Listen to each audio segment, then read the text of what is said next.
Hello students, welcome back to smart knowledge. और आज की जो वीडियो है उसमें हम डिस्कस करेंगे डायरेक्टरेट ऑफ एजुकेशन की ओर से जो मिड टर्म एग्ज़ाम आपका दिया गया है फॉर क्लास 9 सैम्पल पेपर, उसको हम डिस्कस करेंगे। इंग्लिश का ये आपका पेपर है और ये आपका रहेगा मैक्सिमम मार्क्स 80 मार्क्स के लिए एंड टाइम रहेगा 3 आवर्स का।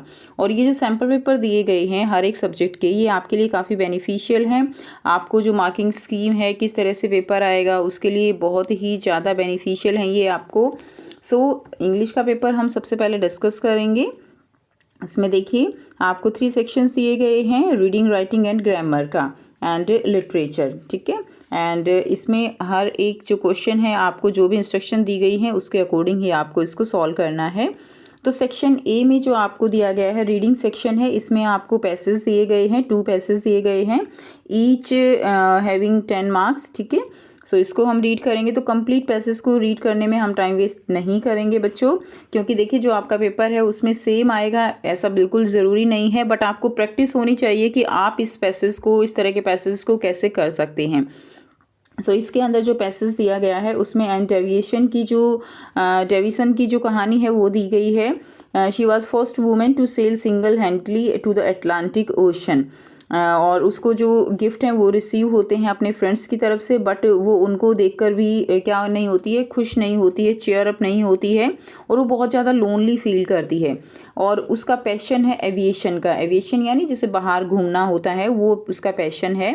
And she was among the few Americans to become a pilot. उसकी मैरिज होती है फ्रैंक डेविएशन से, ठीक है, फ्रैंक डेविएशन, और उसकी लाइफ में काफ़ी चेंज आ जाता है। बाद में क्या होता है कि वो अपने हस्बैंड को खो देती है एंड फिर वो जो है वो अपनी जर्नी जो है वो शुरू करती है।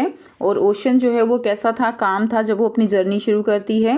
तो जो साउंड आ रही थी वो like that was good for his moral, उसको एक तरह से जो मोरल सपोर्ट है वो उसको दे रही थी। And she was waiting for a little wind to blow but there was squall. She gave up trying and instead of getting nervous she consoled herself by reading poetry in the cabin and discovering memory games. तो इस तरह से वो अपने आप को cheer up करने की कोशिश करती है, पोइट्री रीड करती है। एंड आफ्टरनून में लिटिल डिज़ायरेबल जो विंड है वो चलने लगती है and she could cover a short distance towards her goal. वो धीरे धीरे आगे बढ़ती रहती है और इस तरह से जो है वो अपना जो आगे अपनी मोरल को हाई करने के लिए वो माइल्स डेज कैलकुलेट करती रहती है। She knew she was only about 700 miles from Barbados, ठीक है। तो वो जानती थी कि वो केवल जो है 700 माइल्स जो है दूर है। And she was experience fatigue. Fatigue क्या होता है, थकावट होना। She was experience fatigue though the twin stay sails were working again and she was slowly heading towards the goal. धीरे धीरे वो बढ़ रही थी। She suspected that it was due to the deficiency of vitamin, though she has faithfully taken her vitamin tablet. उसको पता था, उसको मतलब सस्पेक्ट हो रहा था, संदेह था कि वो के विटामिन की डेफिशिएंसी के कारण है, बट वो ले भी रही थी। So she decided to head for Barbados, nearest West Wind Island, and though has originally planned for Antigua. And this is also due to her mental depression, and which was big concern. तो वो mental depressed भी हो रही थी. She struggled a lot to sail to the northwest, reefing and changing sails constantly. And useful in the middle of the night. तो वो धीरे धीरे आगे जो है वो जा रही थी। And now there was one more reason for Ann Davison to worry about. She had cross the estimated 60-day mark for her voyage and the store of both food and water was going to be short. अब जो उसका खाना था वो भी कम पड़ रहा था, पानी जो है उसके पास नहीं था पीने के लिए। She try heavy rope to make a felicity and steer better. तो उसने जो रोप्स हैं उसकी वो हल्के वाली थी एंड फिर उसने हैवी रोप्स जो है वो यूज़ की, but the rope got tangled up. अब जो रोप्स थी वो आपस में टेंगल्ड हो गई, उलझ गई। As the direction of squalls were changing constantly, she had to pull the ropes into cockpit and untangle them. उसने उनको सुलझाया, उससे भी वो बहुत ज़्यादा एग्जॉस्ट हो गई, थक गई। This exhaust her even more and her eyes were getting so swollen that her I site was getting poor. उसकी जो आई साइट थी इतना ज़्यादा काम करने से वो पुअर हो गई। And finally on 18 January weak and dispirited she made a faint shape on the horizon the mountain outline of Barbados. और उसने इस तरह से अपनी जो जर्नी है वो पूरी की। तो इसको आप अच्छे से रीड ज़रूर कीजिए। और जब भी आप क्वेश्चन करते हैं, सबसे मेन जो क्लू पॉइंट है यहाँ पे कि जब भी आपको इस तरह से अनसीन पैसेज करना होता है तो आप क्या कीजिए, एक बार अच्छे से रीड कर लीजिए एंड उसके बाद आप क्वेश्चन देखिए पहले कि क्वेश्चन क्या दिया गया है, और फिर जहां आप उस क्वेश्चन को ढूंढने की कोशिश कीजिए पैराग्राफ में जहां से आपने पढ़ा है। तो क्वेश्चन साथ साथ देखेंगे तो आइडिया रहेगा कि इस क्वेश्चन हमने जो क्वेश्चन पढ़ा है उसका आंसर जो है यहाँ दिया गया है। सबसे पहले यहाँ पे आपको MCQs दिए गए हैं। What did Ann Davison receive as a Christmas gift, उसको क्रिसमस गिफ्ट में क्या मिला था, तो उसको क्या मिला था, उसको यहाँ पे मिले थे greeting card and small gift जो है उसको मिले थे। तो फर्स्ट का आंसर आपका C हो जाएगा। Second one is even though Ann Davison single handedly sail to the Atlantic Ocean she had a passion for, किसके लिए उसको पैशन था, उसको पैशन था एविएशन का। ठीक है, एविएशन, B जो है इसका आंसर हो जाएगा। नेक्स्ट देखिए third one is what created a desire in her to sail across the Atlantic Ocean, what created a desire, तो इसमें इसका आंसर हो जाएगा Ann getting a job and boat Felicity Ann, ये A जो है इसका आंसर हो जाएगा। Fourth one is which of the following was alarming Ann when she was sailing, तो अलार्मिंग एन जो है क्या उसको अलार्म कर रहा था जब वो सेल कर रही थी, यानी उसको किस चीज़ का जो है एक तरह से डर लग रहा था, तो वो था उसको जो फ्यूल है उसका वो भी कम हो रहा था। ठीक है, तो इसका आंसर हो जाएगा लोअरिंग मार्क ऑफ फ्यूल। ठीक है, जो मार्क है वो फ्यूल का वो नीचे जा रहा था। And fifth one is find a word from para 2 which means the same as anxious. Anxious होता है कि जैसे नर्वस हो जाना, चिंता में हो जाना, ये होता है, तो इसमें जो वर्ड है दैट इज नर्वस, B जो है इसका राइट आंसर हो जाएगा। Now let's move to the question number 6।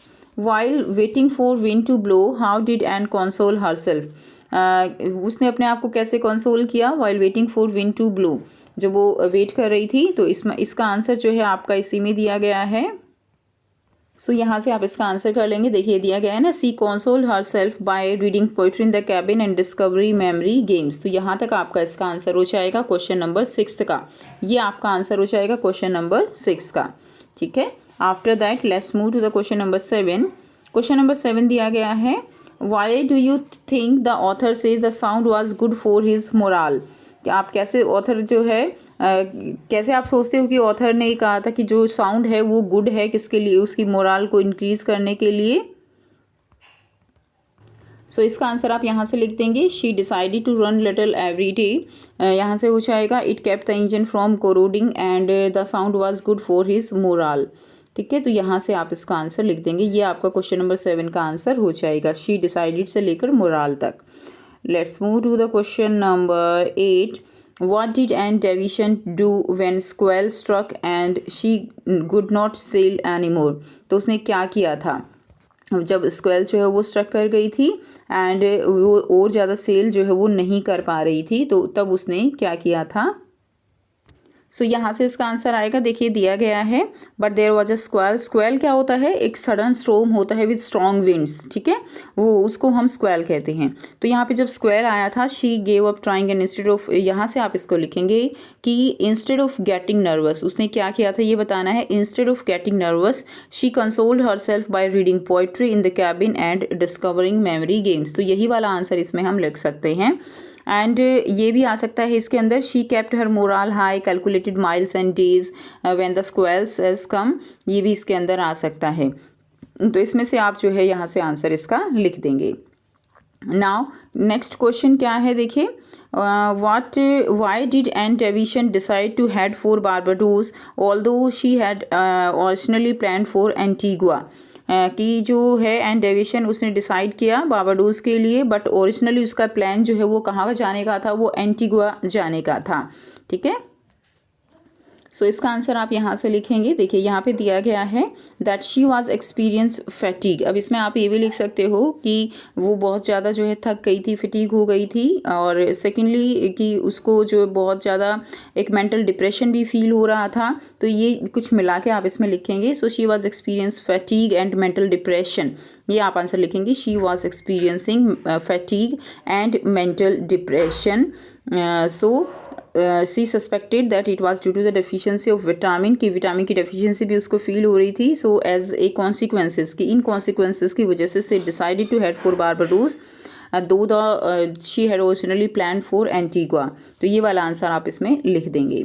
Next देखिए, बट 1 मार्क का है तो आप इसमें ये भी लिख सकते हो कि due to the fatigue and mental depression only, ये आप दे सकते हो। नेक्स्ट जो क्वेश्चन दिया गया है question number 10, what exhausted her even more. What exhaust क्या होता है, यानी उसको और ज़्यादा किसने थका दिया। तो ये जो है आपको बताना है, तो उसको और ज़्यादा थकाया था जो रोप्स थी उन्होंने, जो रोप्स टेंगल्ड हो गई थी। तो यहाँ पे the ropes got tangled up as the direction of squalls were changing constantly. बस आप इसमें ये लिख दीजिए that the entangled ropes exhausted her more and more. तो ये भी आप लिख सकते हो। तो यहाँ से आपको यहाँ से हिंट मिलेगा, the ropes go tangled up as the direction of squalls were changing constantly. जो स्टॉर्म था, तूफान था, उसकी जो डायरेक्शन है वो लगातार चेंज हो रही थी, जिसके कारण जो रोप है ना वो उलझे जा रही थी और उसको उनको बार बार जो है अनटेंगल करना होता था, एंड इससे वो और ज़्यादा क्या हो गई थी, एग्जॉस्ट हो गई थी। So the ropes got tangled up as the direction of squirrels were changing constantly. She had to pull the ropes into cockpit and untangle them. It exhausted her more and more. तो ये आप इसमें लिख सकते हो। Now let's move to the passage number 2. ये आपको दिया गया है रिवर गंगा को लेकर, ठीक है। तो इसको आप जो है अच्छे से रीड कर लेंगे। River Ganga is the most sacred river, mother है, हमारी गॉडेस है, एक लाइफ लाइन है मिलियंस ऑफ इंडियंस के लिए जो कि बैंक्स के किनारे रहते हैं। And river Ganga is the third largest river in the world by the amount of water that flow through it. It is the longest river of India. India में ये क्या है, लॉन्गेस्ट रिवर है एंड थर्ड लार्जेस्ट रिवर है। The river water of Ganga is use for irrigation, transportation and fishing. तो जो गंगा का water है वो इरीगेशन, ट्रांसपोर्टेशन, फिशिंग के लिए यूज़ होता है। Gangetic plan formed by the river Ganga one of the most fertile land है, एंड 10% जो पॉपुलेशन है वो लगभग जो है इसके ऊपर डिपेंड है, एंड अपना जो जीने के लिए जो साधन है वो कलेक्ट करते हैं। और the Ganga in India is the most worship body of water. इसका पानी जो है वो पूजनीय है इंडिया में। एंड आयरनी जो है क्या है कि spite of being most worship, ये सबसे ज़्यादा गंदी भी है। बहुत ज़्यादा इसके अंदर जो पॉल्यूशन है वो है, और इंडस्ट्रीज़ का वेस्ट इसके अंदर डाल दिया जाता है। ये बहुत ईजी पैराग्राफ है बच्चों। Another major reason that adds to the Ganga river pollution is the coal based powder डाल दिया जाता है, ऐश डाल दी जाती है। तो ये सारा रीज़न रहेगा। Bad situation calls for an urgent need to make effort to reduce pollution and revive river Ganga. To achieve these objectives, the government of India has started a program, Namami Gange programme. तो नमामि जो है गंगे प्रोग्राम ये चलाया गया है इसको साफ़ करने के लिए। मेन पिलर्स जो है इसके क्या है, सीवेज ट्रीटमेंट है, यानी क्या क्या मेन फोकस है, रिवर सरफेस क्लीनिंग है, एफोरेस्टेशन है, रिवर फ्रंट डेवलपमेंट है एंड पब्लिक अवेयरनेस है। तो ये सारे इसके अंदर मेन इसके आइडियाज़ हैं जो इंक्लूड किए गए हैं। Importance of the success of Namami Gange program can be seen through the various lines. Ganga dies, India dies. If Ganga thrives, India thrives. No Ganga, no India. यानी ये slogan जो है वो इसकी सफाई के लिए जो है दिए गए हैं। अब यहाँ पे देखिए, on the basis of the above passage you have to answer these following question. But उससे पहले यहाँ पे आपको एक ग्राफ पेपर दिया गया है। इसमें अगर आप देखें तो कितना पैसा स्पेंड किया गया है क्लीनिंग करने के लिए गंगा की। 2015, 16 और 18, 19 ये सारा डाटा यहाँ पर दिया गया है। देखिए यहाँ पे सबसे मेन जो प्रॉब्लम आ रही है वो ये है कि जो शेड्स दी गई हैं वो यहाँ पे क्लियर नहीं हैं। तो आपको जब ये आंसर अगर यही वाला आता है पैराग्राफ, तो आपको सेम अगर आता है तो इसमें शेड आपको बिल्कुल क्लियर मिलेंगे। बट यहाँ पे अभी शेड्स जो है वो क्लियर नहीं है, कुछ बहुत ज़्यादा से, ठीक है। तो इसमें देखिए जैसे कि इसमें जो डार्क शेड है, ये वाली शेड है, ये उत्तर प्रदेश को दिखा रही है। और बेबी जो लाइट वाली शेड है, आई थिंक ये वाली शेड ये बिहार को शो कर रही है। और थोड़ा सा जो लाइट शेड है वो वेस्ट बंगाल को शो कर रही है। बट इसमें भी फिर अलग से जो है कुछ ऐसा क्लियर नहीं है। तो हम केवल आइडिया सा लेकर चलेंगे, बस आपको आइडिया होना चाहिए कि इस तरह के क्वेश्चंस को कैसे सॉल्व करना है। So first question is, on the basis of your understanding of the above passage answer the following question. तो आप किस तरह से इस क्वेश्चन को सॉल्व करेंगे। द फर्स्ट जो आपको एमसीक्यू दिया गया है, the pollutants that make river Ganga very dirty. तो कौन कौन से हैं, ये सारे ही हैं, इंडस्ट्रीज से निकलता है, सिटीज से निकलता है। तो ऑल ऑफ द अबव इसका आंसर आ जाएगा। सो फर्स्ट का आंसर आपका डी रहेगा। Second is the Ganga water is used for. तो जो गंगा का वाटर है वो किसके लिए यूज़ किया जाता है, इरिगेशन के लिए, ट्रांसपोर्टेशन के लिए, फिशिंग के लिए। तो all of the above, second का भी आंसर आपका डी रहेगा। Third one is the Namami Gange project has been started by. तो नमामि गंगे जो प्रोग्राम है वो किसने चलाया है, वो गवर्नमेंट ऑफ इंडिया ने चलाया है। तो इसका आंसर आपका सी रहेगा। Next one is most people in India consider river Ganga as, तो जो है most people in India consider river Ganga, उसको क्या समझते हैं? Mother, goddess, river, both 1 and 2, तो बोथ 1 and 2 मदर और गॉडेस दोनों ही समझते हैं, तो डी जो है इसका आंसर रहेगा। Fifth one, as per data given in the graph the state Uttarakhand spent less amount in year, as per data in the given graph the state Uttarakhand spent less amount in year, कौन से year में सबसे कम जो है उत्तराखंड ने spend किया है जो पैसा है वो। तो इसमें देखिए, इसमें अगर हम देखें उत्तराखंड का, इसमें हमें यहाँ देखना होगा, तो इसमें दिया गया है, देखिए सबसे अगर हम ग्राफ देखें, सो इसमें देखिए इसमें जो है बहुत ज़्यादा क्लियर नहीं है, तो ये उत्तराखंड की शेड ये है। अब ये शेड जो है ये कई सारी नज़र आ रही हैं, बट हम अगर देखें तो मान लीजिए ये वाली शेड है 15-16 में नहीं हुआ, 16-17 में नहीं हुआ, 17-18 में जो है कुछ खर्च किया गया है लाइक 183.6 करोड़, तो हम आंसर लिख देंगे 2017-18, ये जो है इसका आंसर आपका हो जाएगा। ठीक है, क्लियर सा नहीं दिया गया है बट कोई नहीं, हमें आइडिया लेना है। सो 2017-18 डी जो है इसका आंसर रहेगा। 6 क्वेश्चन देखिए, as per data given in the graph in which year maximum number of kilometre were covered to clean river Ganga, maximum number of kilometre were covered in which year, तो आपको year बताना है कि कौन से year में maximum number of kilometre जो है वो कवर किए गए थे। तो यहाँ पे देखिए ग्राफ में ही दिया गया है, किलोमीटर्स दिए गए हैं, तो सबसे मैक्सिमम नंबर किस में किए गए हैं? 2017-18 में कवर जो है वो किए गए हैं। ठीक है, तो इसमें आंसर आपका 6th वन जो है ये आ जाएगा 2017-18। What percentage of the world population live near Ganga, तो कितनी पॉपुलेशन रहती है? आप अप्रॉक्सीमेट 10% आंसर आ जाएगा। 8th है, what was the number amount maximum amount spent in cleaning river Ganga by Bihar, तो बिहार जो है उसने कितना स्पेंड किया है? तो आप ग्राफ से देखेंगे तो लगभग 195.3 करोड़ जो है इसका आंसर आ जाएगा।